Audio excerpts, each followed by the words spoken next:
decide gastar um pouco mais. Não, é segurança pública, ele decide gastar mais. Não, é na educação, ele decide gastar um pouco mais. A nossa função é transferir esses recursos para aumentar o grau de liberdade. Mas para esse grau de liberdade aumentar, você tem que descarimbar o dinheiro. Com o dinheiro carimbado, não existe o exercício das atribuições políticas. Bom, isso é tema de outra conversa. Então, senador Regufe, sim, nós estamos fazendo os cálculos. E quanto custa cada movimento desse? E eu dei o exemplo. Passar, por exemplo, para R$3.000 a faixa de isenção, 22 bilhões. Transmitir isso para todas as faixas, reajustando todas, 36 milhões. Vai de 22 para 36. Você vê, já é mais do que o Fundeb.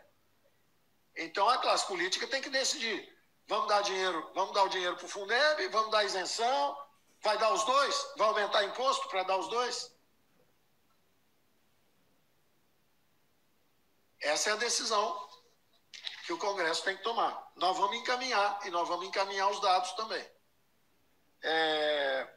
Deputado Tadeu Alencar, ênfase na complexidade e na dificuldade de empreender, e pede a simplificação, a progressividade, subscreve o 3D da deputada Clarissa Garotinho. Perfeito. Simplificar, né?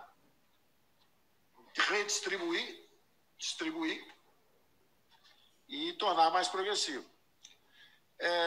Deputado Hugo Leal entrou num território que eu não domino muito.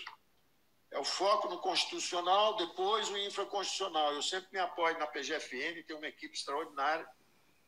O PGFN era tão bom qual o espaço que nós temos de trabalhar, eu sempre respeito isso. Tanto que antes de sair a PEC de guerra, eu me movi só no espaço infraconstitucional. Depois que a PEC de guerra saiu, aí nós criamos o auxílio emergencial e mandamos então de novo para o Congresso, e o Congresso ampliou, aumentou o valor, e no final nós até aumentamos de novo, concordando para mostrar a concordância com a ação do Congresso. O Congresso ampliou a base. Nós não poderíamos chegar e agora lançar, por exemplo, só porque alguém é um chofer de táxi no Sudeste, vai ganhar muito mais do que o Bolsa Família. Nós não podíamos fazer isso. Nós tínhamos que lançar igual ao Bolsa Família. Se você é um pobre no Nordeste ou um invisível do Sudeste, ganha a mesma coisa, 200 para cada um. A Câmara juntou, o Senado juntou, a Câmara de Deputados primeiro juntou e aumentou o valor para 500. Então, nós até levamos para 600, para mostrar, olha, concordamos, estamos juntos nessa ampliação. Então, houve uma ampliação de base e uma ampliação também do nível de auxílio. Agora, naturalmente, o Brasil não aguenta muito tempo. Se fosse 200 ou 300 reais, dava para segurar 6 meses, um ano, uma coisa assim. Sendo 600, nós não conseguimos estender mais do que estamos fazendo até agora. Então, vamos para a senadora Cátia Abreu, que corretamente chamou atenção para um aspecto que eu queria enfatizar aqui. Nós estamos falando da transformação do Estado brasileiro. Isso é uma coisa só.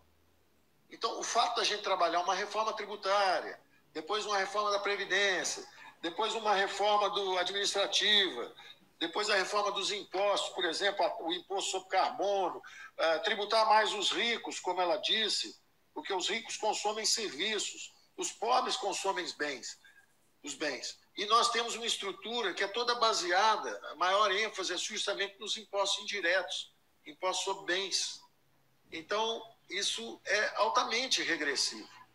É muito ruim para as classes mais simples e mais humildes. Então, ela está certíssima que isso é uma coisa só. São várias dimensões da transformação do Estado. Se os senhores observarem, por que a gente quer os marcos regulatórios de gás, saneamento, etc.?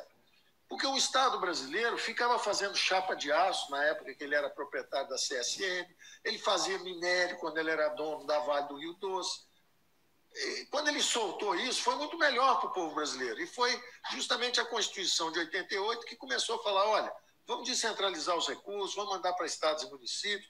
Só que o governo perdeu tanto tempo combatendo a inflação, com juro tão alto e tanto tempo, Ele acabou se atrapalhando, aí teve que criar contribuições, abandonou estados e municípios e criou as contribuições. Foi se virar sozinho.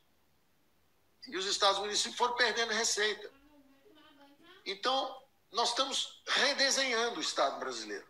Quando você acelera as privatizações, o que você está dizendo é o seguinte: tira o Estado aí, tira ele de fazer chapa de aço. Ele perdia dinheiro com chapa de aço, fazendo prejuízo, fazendo chapa de aço. O CSN hoje está muito melhor, aumentou o nível de emprego, é mais eficiente. A mesma coisa a Vale do Rio Doce. Ela aumentou, melhorou, gerou mais emprego. Então, e o Estado vai para a área social e vai para a área descentralizada. Vamos empoderar os estados e municípios, que é quem está perto da população. O governo central, na verdade, ele é um coordenador. Ele cria as referências, ele cria os programas, mas a execução está lá embaixo.